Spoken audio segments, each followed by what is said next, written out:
Новите миграцијски правила кои беа воведени неделава предвидуваат замрзнување на издавањето на миграцијски, работни и студентски визи. Но според нив и оние студенти кои веќе се во земјава ќе мора да се заминат доколку имаат предавања само онлайн. Околу 1 милион студенти од странство веројатно ќе мора да ги напуштат Соединетите држави. Ова го предвидуваат новите миграцијски правила кои беа воведени поради пандемијата. I don't want to put my family at risk.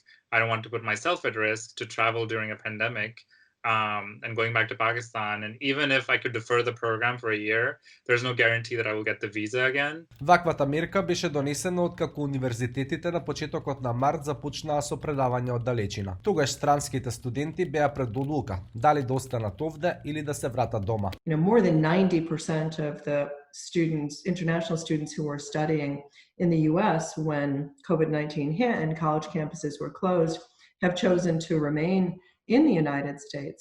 And this creates such disruption in their lives and such uncertainty that it is unconscionable. Оние пак кои беа надвор од земјата велат дека новите правила ги пореметија нивните планови за враќање. I know for a fact that international students, when it comes to rules, guidelines, laws, and stuff like that, they are sort of like treated as low-level citizens, if I can even use the word citizen to begin with, because that's what they make clear we are not.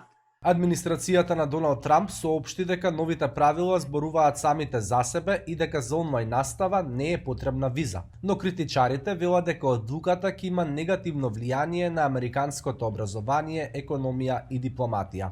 There doesn't seem to be any rationale behind this. It's not going to protect the health and safety of individuals. It's not going to serve the American economy in any way, especially given the fact that $40 billion in revenue comes from international students. 5.5% of enrollment in colleges and universities is made up of international students. Харвард и МИД веќе поднесоа тужби против новите правила, а се очекува и други универзитети да го следат нивниот пример.